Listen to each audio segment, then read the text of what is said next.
This story is based on an actual first-person account and contains dramatizations.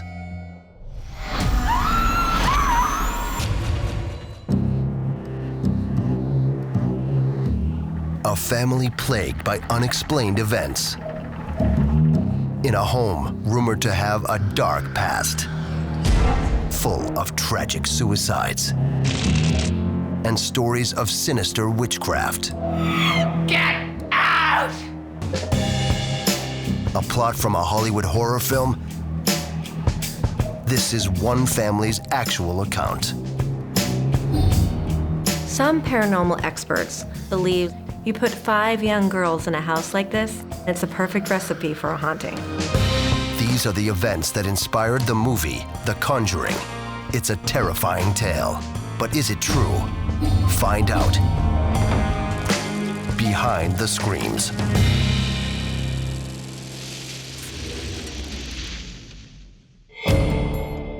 In 2007, Andrea Perron chronicled her family's strange experiences living in a nearly 300-year-old rural farmhouse. The 3-volume memoir, House of Darkness, House of Light, is a tale many find hard to believe. But the events went on to inspire the blockbuster horror film, The Conjuring. This is the Perron family's actual story. Suburban Rhode Island. Many of the families in this small, historic state on the East Coast have lived here for generations. But in the rural town of Burrillville, one old farmhouse has new blood. All right, guys, watch out. Roger and Carolyn Perron think the old Arnold house is the perfect place to raise their 5 daughters. Far away from crowded cities and suburbs. Mom, Dad, come quick, we have to see it. Is it huge? Be careful, you guys. It's bigger than huge. What? The young girls are excited to move into their new home. They anxiously grab boxes and carry them inside.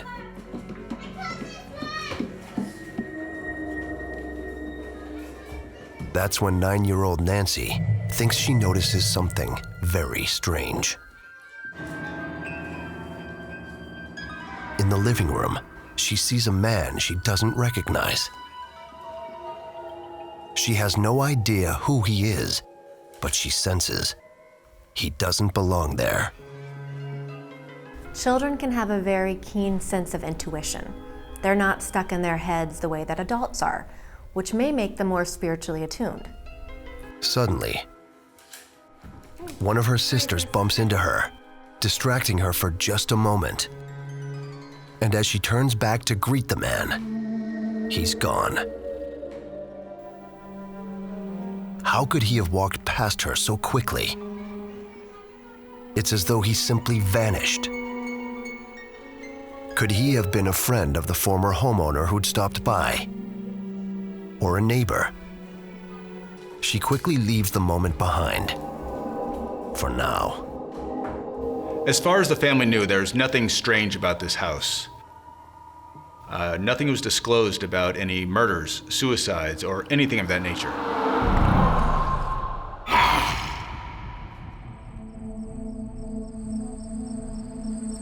Sis, wake up, wake up. Sis, wake up. That night, the oldest of the Perron girls, Andrea, is awakened by her sister, Cindy. What's going on, Cindy? I'm scared. Andrea does her best to calm her sister. Cindy says something inside her room is keeping her awake. What happened? I was hearing voices in my room. Do you want to sleep with me tonight? Yes, please. Andrea is sort of like the mother hen to her sisters. They confide in her. They tell her things that they don't even tell their own mother. And she wants to show her sisters that she's very understanding and sympathetic to them. But also there are some things that are a little too difficult to comprehend. According to her memoir, Andrea Perron doesn't know what to think of the strange story. This would be a tough position for Andrea to be in because she's always been there for her sister and she wants to be here for her now. She wants to give her the benefit of the doubt. But also instinctively, her mind's going to try to find a more logical, rational explanation. Because if it doesn't, then that leaves the door wide open for all sorts of other answers that are kind of scary. The only explanation she can imagine is that young Cindy must have heard one of their other sisters talking in her sleep. People in the paranormal community say that children are more sensitive to the presence of ghosts and spirits. But if you're not in the paranormal community, you just might think kids say the darndest things. But over the following weeks, Oh, good, sit here. Can we talk to you? Yeah, what's up? Andrea's younger sisters confide in her about more odd sights and sounds. You tell her. When Mom called us in for lunch the other day. Cindy, time for lunch. Coming. Cindy claims after cleaning up her toys, they moved around the room with no one there. And the blocks were like in stacks. And the pantry door won't stay closed, as if something refuses to let it shut.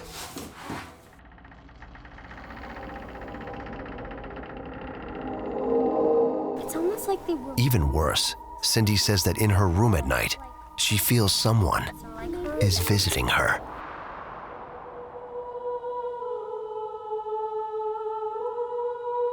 At first, she thought it was her mother, coming to kiss her goodnight. But her mother always smells like ivory soap. The person she says has been hovering over her bed each night smells like fruit and flowers. Cindy's been too scared to open her eyes to see who it is. Here we have a child who's very afraid. So the more she tries to push the thought away, the more she has to think about it, and the more fearful she becomes. And then Andrea's unnerved by her sister's stories. Their new home is getting stranger and stranger. Don't worry, okay? She tells her sisters to ignore these things, hoping they'll go away. They had no point of reference to base their experiences on. And when you don't understand things, sometimes you just try to push them away. You have to remember that Andrea was only 12 years old, and her sisters were younger. And being a 12-year-old in 1970 was a lot different than being a 12-year-old now. Ghosts weren't such a hot topic in that culture. Around the same time, as would later be written in her daughter Andrea's memoir, Carolyn Perron begins experiencing things that she can't explain. One day, while her daughters are in school, she inspects the old barn on her family's property. People in the paranormal community believe that when you enter an old place for the first time, it's best to proceed with caution because there may be leftover residual energy from the people who inhabited before, and we don't know if that energy is positive or negative. She suddenly hears a strange noise above her. And she sees a scythe floating above her head in mid-air. Carolyn's frozen in fear. The blade flies down, slicing through her clothes. She slowly regains her composure and tries to figure out what happened. Where did the lethal object come from? And why did the scythe suddenly fall at the exact moment when she was standing below it? Accidents happen. We never know when something's going to happen. But when we're talking about a huge coincidence, something that almost seems planned, people in the paranormal community think that that possibly could be a sign. Maybe something from beyond is trying to reach out, communicate, make something happen. Carolyn scans the barn, but sees nothing that could have caused the scythe to fall. She feels that somehow, something attacked her. The logical part of the mind is always looking for rational answers, especially when something strange happens. It needs to find an answer to be able to function. But when the scientific mind can't find a logical answer, some people might start to look beyond logic, and that's when those supernatural thoughts start creeping in.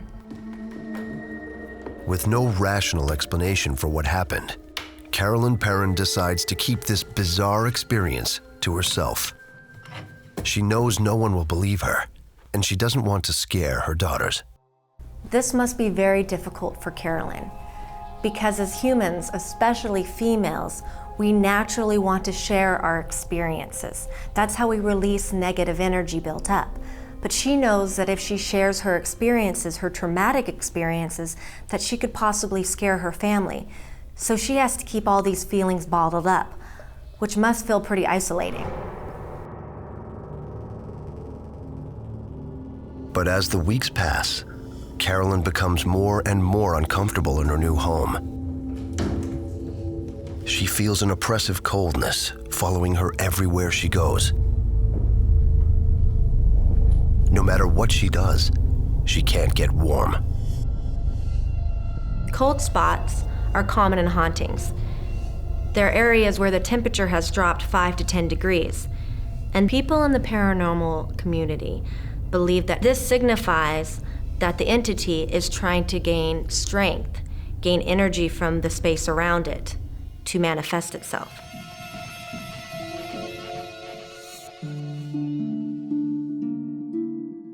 One day, she decides to clear out an old chimney that's been sealed off by the previous owner.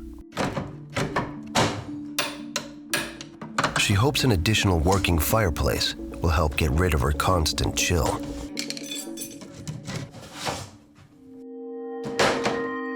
After clearing the chimney, Carolyn's relieved, even relaxed.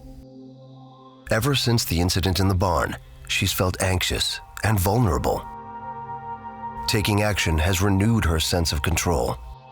It's natural to feel out of control when you're dealing with something supernatural, because you really have no control of it. You can't see when it's coming, you can't see when it's there.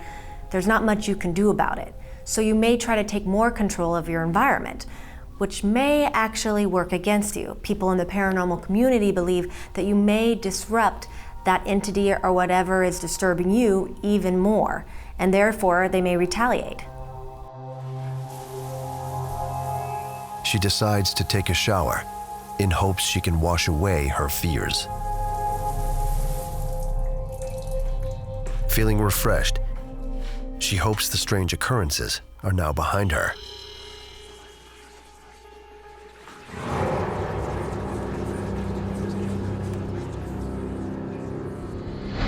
And then something hits her from behind. It's a wooden coat hanger, and it strikes her again and again. All she can do is scream for help. As the incident is described in her memoir, Andrea runs to her mother's aid.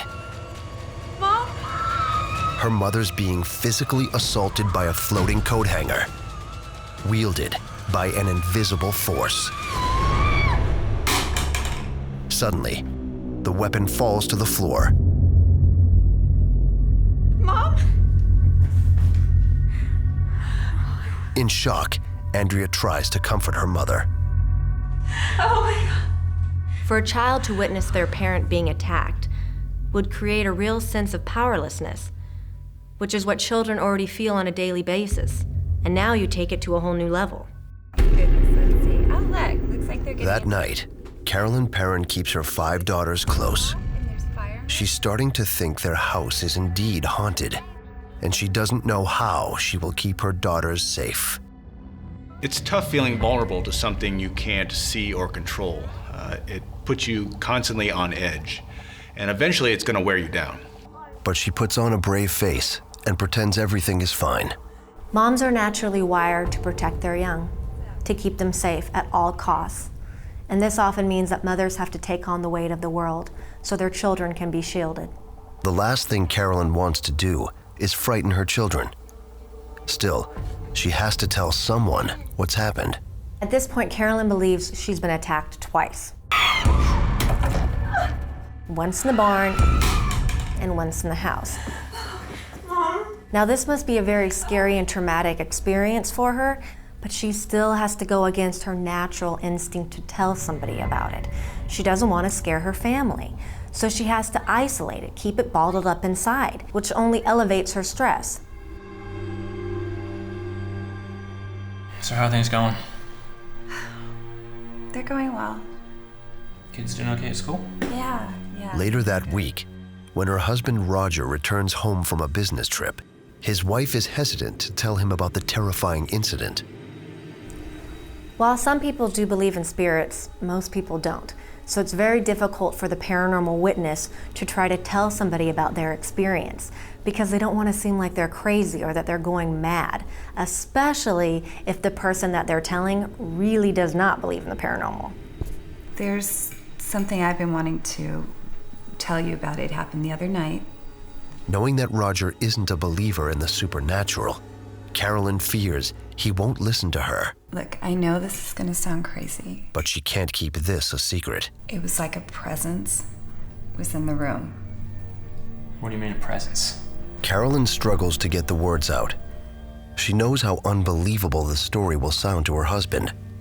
She can hardly believe it herself. It was like a ghost. That's the stupidest thing I've ever heard. Roger's reaction is exactly what she expected. There's no such thing as ghosts. He insists there must be a logical explanation. I don't know anybody who is as busy as you are. 5 kids, you're here most of the time by yourself. You know, look, you're probably just tired. Carolyn realizes she's on her own. She decides not to mention ghosts to her husband ever again. Whatever happened, she must figure out how to solve it by herself. Believers versus non-believers. Neither one of them have an open mind. The believer believes the unknown is a ghost, and the non-believer refuses to accept the possibility that this could be something supernatural. Both are gonna butt heads, and there's no way to bridge that gap. This can play hell on a relationship because there is no trust or understanding. Frazzled and alone in her plight, Carolyn Perron's determined to understand what is happening in her home. She researches the history of the property. Could it, in fact, be haunted by someone who once lived or died there? She discovers her house was built by the Richardson family in the 1730s, 40 years before the American Revolution. In 1792, new owners, the Arnold family, took over and remained there through the Civil War.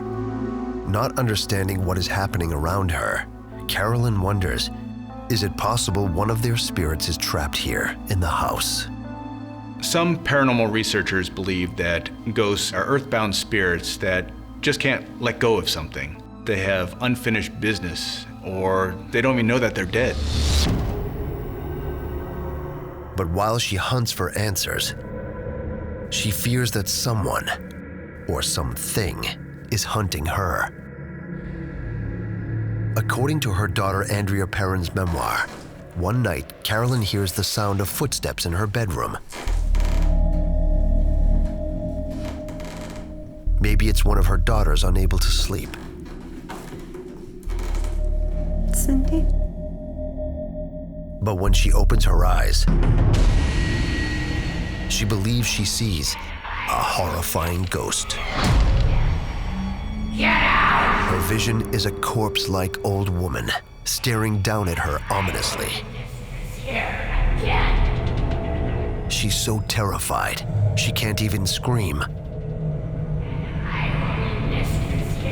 She feels like she's staring into the face of death. Then, as suddenly as the vision appeared, it's gone. Carolyn's horrifying encounters are becoming more and more extreme. Even though someone has been attacked by a spirit, it still has the same psychological effects as if they are attacked by a real person. Carolyn carefully draws a sketch of the woman she saw. She records every detail she can remember. A green handmade dress with a belt cinched at the waist, skin like a hornet's nest, hair like straw, and a hideous, broken neck. Carolyn is essentially doing what police do during an investigation. She's making a composite sketch of her assailant. She's trying to put down all the details so she can identify what this mysterious spirit is.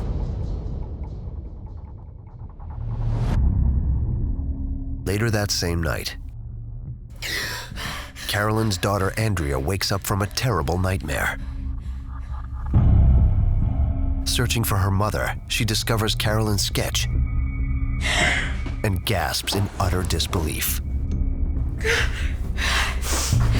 Mom. Andrea Perron immediately wakes her mother I saw the lady too. She was in my and dream. reveals that she just saw the same ghost in a dream. It's not just me. Mom, she wants to hurt you. Undoubtedly, there is some relief from this confirmation. You're not crazy, and you're not alone, but there is a new layer of fear. If this is real, if this woman appeared to your daughter, what does she want, and what is she capable of? As she wrote in her memoir, Andrea didn't know what to believe before, but now she's convinced something supernatural is happening in her family's home. Come on. Up until this point, Andrea has been a non-believer in the paranormal. Cindy, wake up. Mom, wake up Nancy. Nancy, sweet, come here. Cindy, wake up. In here. Come on. She's heard these stories from her sisters, and although she's been sympathetic to her sisters, she wasn't quite sure if she believed what they were telling her. But now, because she's had her own experience, she believes that her house may possibly be haunted. Nancy, you need to tell Mom the things you've been seeing, okay? Andrea leads Carolyn to her sister's room. Nancy, I need you to tell Mom, okay? She urges them to tell their mother about the strange things they said they've experienced. Please. Well, it started the day we moved in. His name is Manny. 9-year-old Nancy tells her about a male spirit that she calls Manny. She saw him the day they moved in and has seen him many times since. She's not scared of him. She believes Manny is watching over her. Well, I have a new friend. Then, 8-year-old Cindy tells about a woman who enters her bedroom at night and kisses her on the forehead. I sort of see him out of the corner of my eye a lot. You guys aren't scared?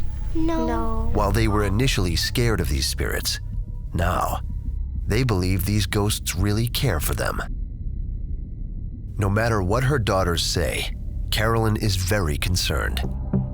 They claim to be encountering friendly spirits, but what she's been experiencing feels extremely threatening. She wants to protect them and can think of only one way. I think we have to move. No. This is what makes the house special. Many paranormal experts believe that ghosts give off their own energies, whether that's a positive energy or a negative energy. And as of now, these girls find these ghosts to be peaceful. They're not afraid of them. They almost get a protective feeling from them. Still, Carolyn Perron is desperate to get control of the situation. She makes a decision. If her family's going to stay in this house, she needs to know more about the town's history. She digs deeper into town records, searching for the possible identities of their late-night visitors. Some believe that hauntings are caused by traumatic events that happened in the past. If someone died suddenly or from violence, they could become stuck in that place that they died. That's why most paranormal investigators will start with the history of a place to see what happened there. Carolyn begins with the history of one family that lived in the home for 8 generations, the Arnolds. And what she finds is very disturbing. According to town records, between the mid-1800s and the early 1900s, at least 5 different members of the Arnold family suffered terrible, unnatural deaths, including tragic suicides. People in the paranormal community feel that how a person dies may actually affect their crossing over to the other side. If someone commits suicide, there may be so much sadness, so much anger, pain, heavy pain, that it might actually anchor that energy to the earth, so they're not able to cross over. Carolyn is particularly intrigued by two of them. John Allen Arnold grew up in their home. As an adult, he suffered from persistent health problems.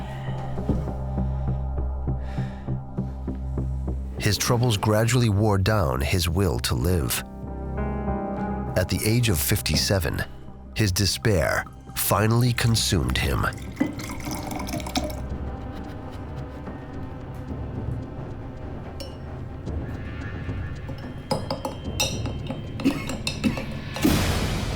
He swallowed a lethal amount of Paris green, a poison used to kill rodents.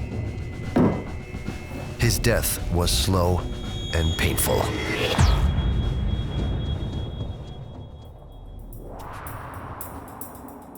Carolyn wonders, did John Allen Arnold return to his childhood home after he died? Could the house be a kind of emotional refuge?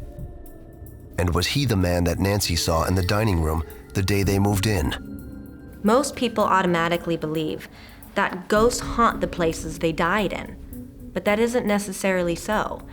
If a person can move around in life, what keeps them from moving around in death?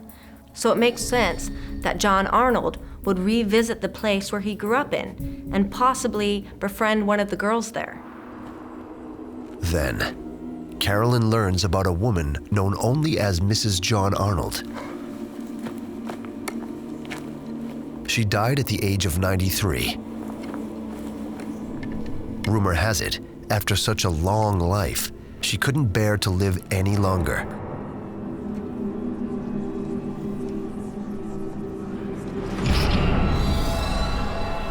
The old woman hanged herself in the Arnold family barn, in the exact spot where Carolyn was slashed by a falling scythe. Nobody wants to discover that not only one, but two suicides happened on their property. Now you pair that with all these violent acts that have occurred, these weird coincidences. It can make you feel pretty uncomfortable living in your own home. Carolyn's terrified that Mrs. John Arnold could be the spirit that she believes appeared to her, the hideous ghost with the broken neck. And if so, what could this apparition want from her family? According to eldest daughter Andrea Perron's memoir, just as Carolyn Perron begins to unravel the mysteries of the old Arnold house, things take a turn for the worse. One night, Carolyn wakes with a start. Then she swears she sees 8 threatening spirits in her room. Carolyn watches, again paralyzed with fear, as a familiar tormentor emerges from the group, the old woman. But this time, she's here to deliver a warning. Get out! I was mistress here before you came, and I will be mistress here again. Carolyn cowers down and prays for mercy. She's certain this is the end.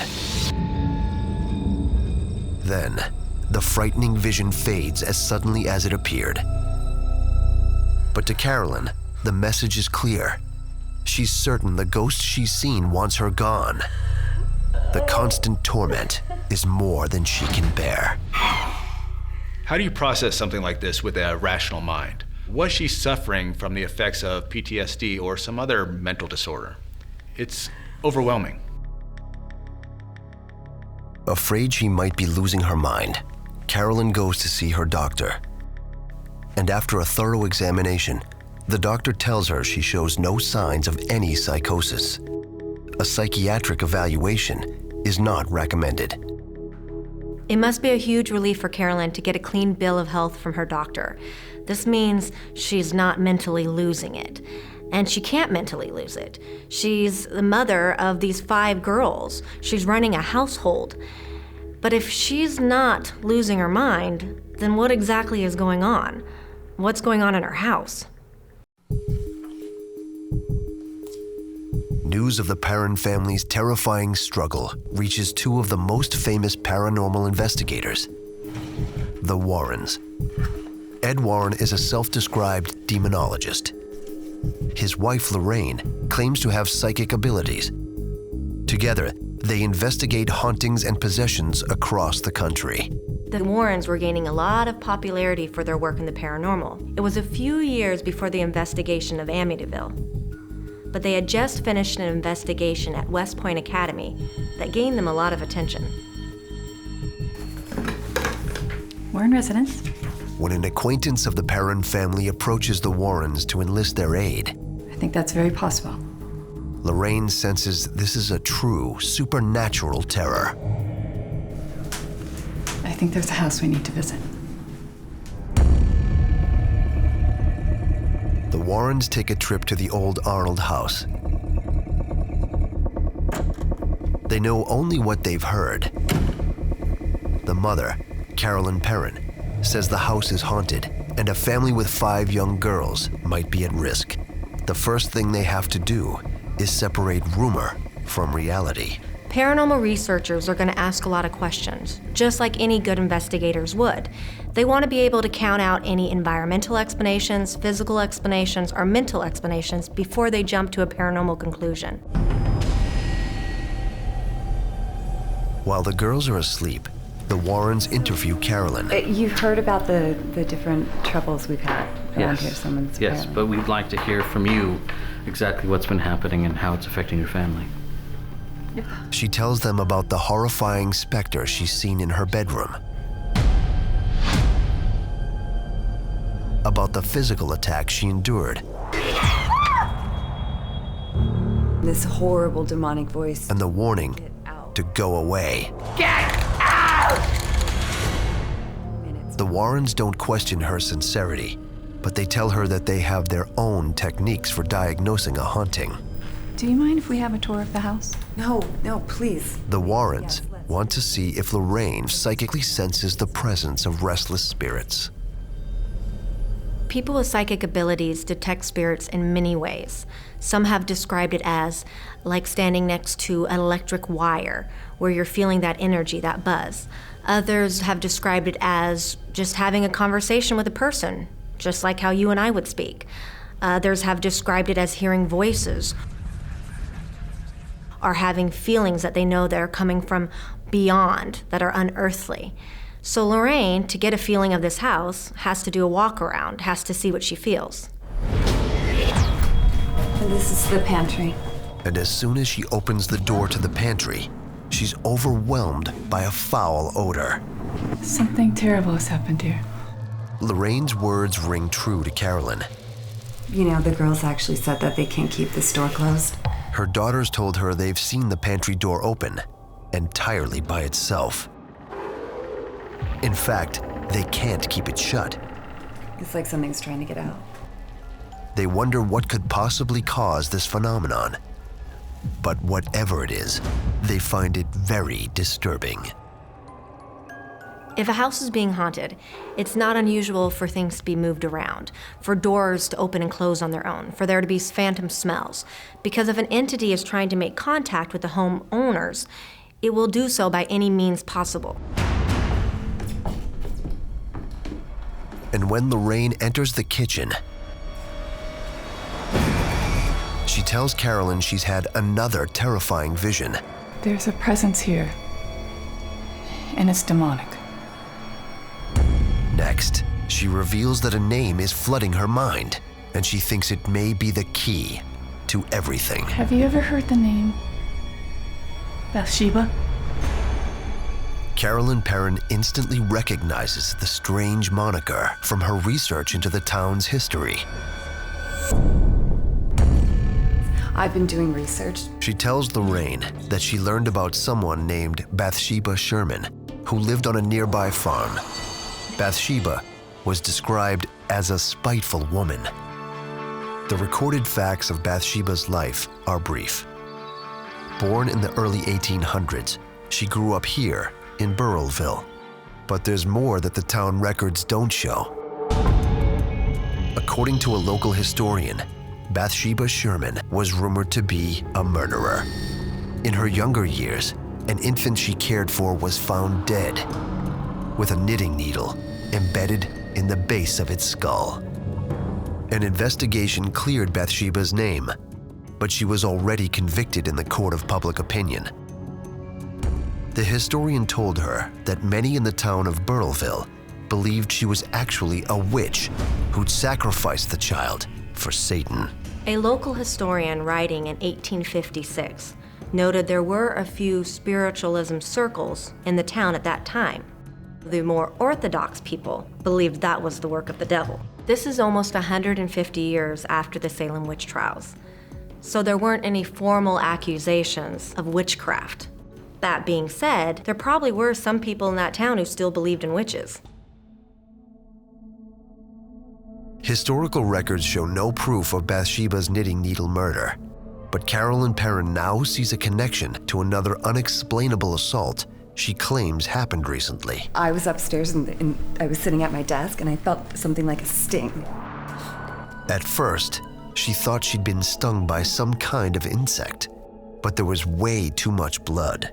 The wound was small and circular, going deep into the muscle tissue. She says it was as if she had been stabbed by a long, thin object, something like a knitting needle. Carolyn had no explanation for the bizarre injury until now. I believe it's Bathsheba haunting this house. At this point, all the pieces are coming together, which must be a huge relief for Carolyn. Although, as she gets closer to the truth, it can become more scary as she finds out who or what she's dealing with. Lorraine Warren is now convinced that out of all of the spirits the Perrons claim to have witnessed, Bathsheba is the most dangerous. The psychic says that she believes Bathsheba must have carried her murder weapon into the afterlife and used it to attack Carolyn. What the psychic can't explain is why Bathsheba chose this house to haunt.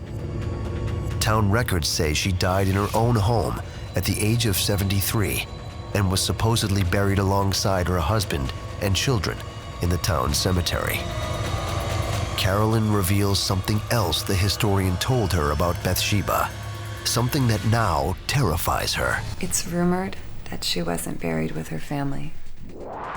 Rumor has it, she was secretly buried somewhere else. Bathsheba Sherman's final resting place could be right below this very house. For Ed and Lorraine, believers in the supernatural, it's a worst-case scenario. We can only imagine what Carolyn must be feeling at this time.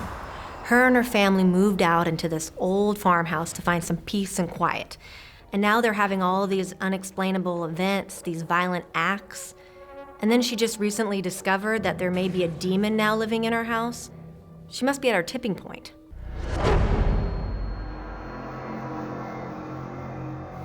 Carolyn, there are 3 stages. Ed Warren explains his view that the disturbances in the Perron family home are classic examples of what he calls demonic haunting.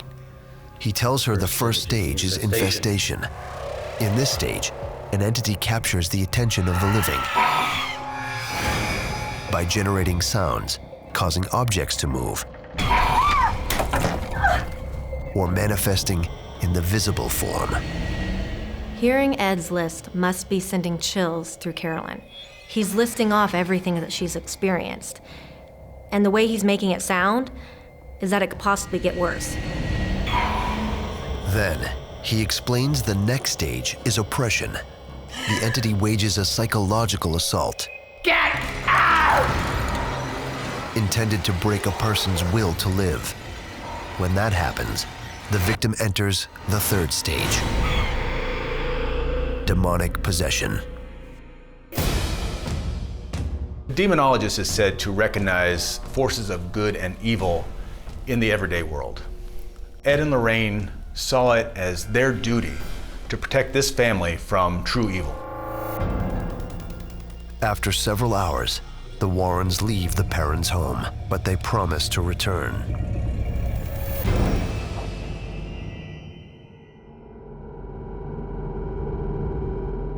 Meanwhile, over the next few months, Andrea Perron witnesses her mother, Carolyn, rapidly losing weight and sleeping long hours.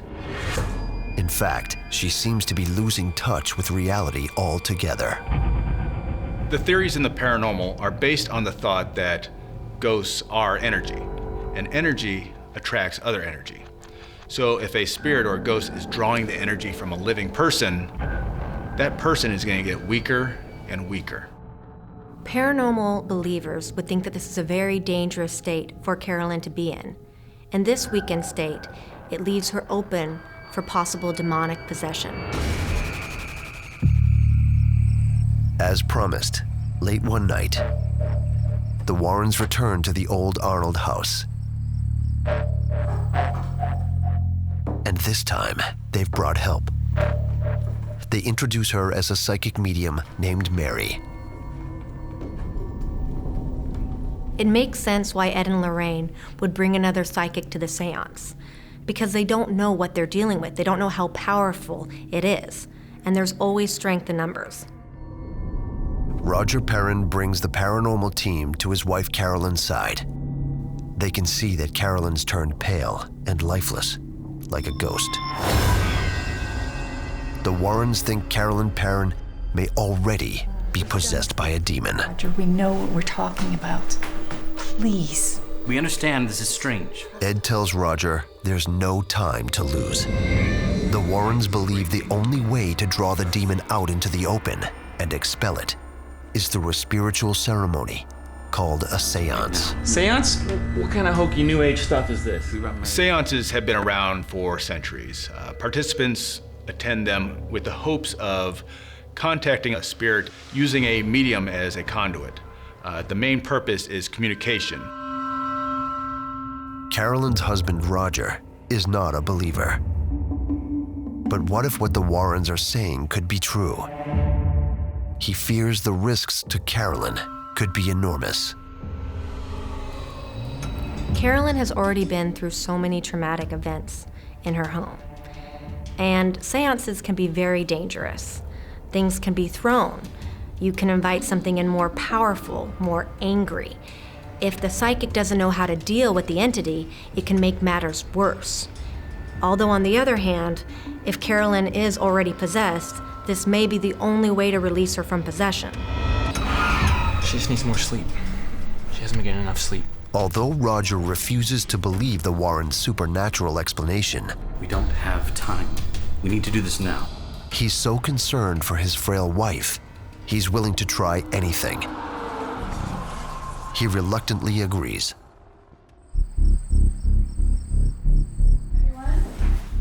Let's all gather around the table. With the young girls watching secretly from upstairs, Lorraine Warren turns off the lights. They join hands to create a circle. We are gathered here tonight to invoke the spirit that is possessing this house to come and speak to us. When they close their eyes, the séance begins. Many paranormal experts believe that the goal of a séance is opening a door to another world and inviting someone or something to come through and communicate. Everyone waits nervously for some kind of sign.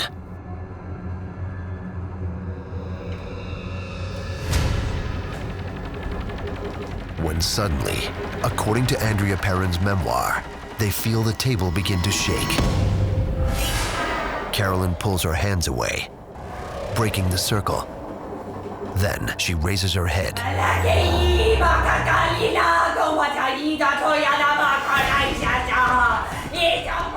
The oldest daughter, Andrea, says that whatever has taken hold of her mother's body is pure evil.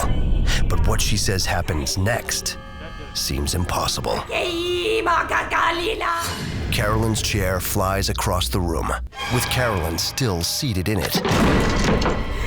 The impact is so forceful, everyone fears the mother of 5 young girls, Carolyn Perron, is dead. Carolyn! Her husband, Roger, leans down to revive his unconscious wife. Can you hear me? Roger fears the worst. Carolyn's completely still and lifeless. Get out of my house! Get out! Furious that the Warrens have put his family at risk, Roger orders them to leave immediately. She could still be dangerous. Get out now! This could be a mistake. I said get out of my house! We have to think about how shocking and bewildering this all must be for Roger. He doesn't even believe in the paranormal. And these people have come into his home, conducted a séance, and now his wife is lying there crumpled on the ground. He must be so angry, and all he wants is for the Warrens to get out of his house.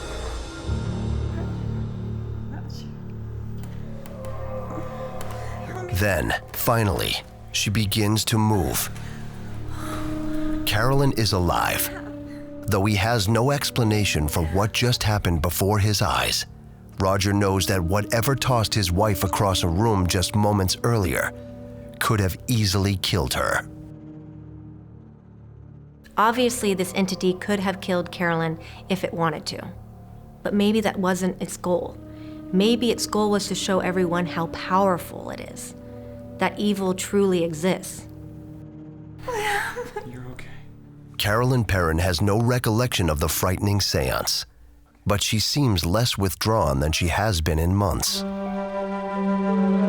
Still, for Carolyn, the haunting isn't over. For weeks after the séance, she remains crippled by the thought that angry ghosts are still living all around her. But then, she has an experience that changes her perspective forever.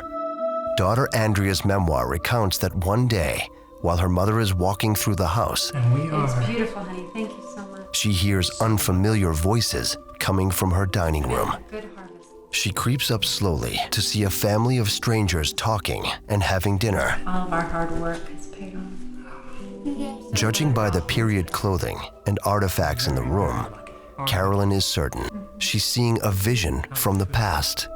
When some people think of ghosts, they think of two worlds. Our world and their world. The world that is alive and the world that is dead. But what happens if those two worlds coexisted? What happens if the only thing that separated us was our perception of the passage of time? We're so lucky. The vision fades, but now Carolyn Perron has a new understanding of this historic house and its timeless residents. She lets go of her fears and reclaims her life.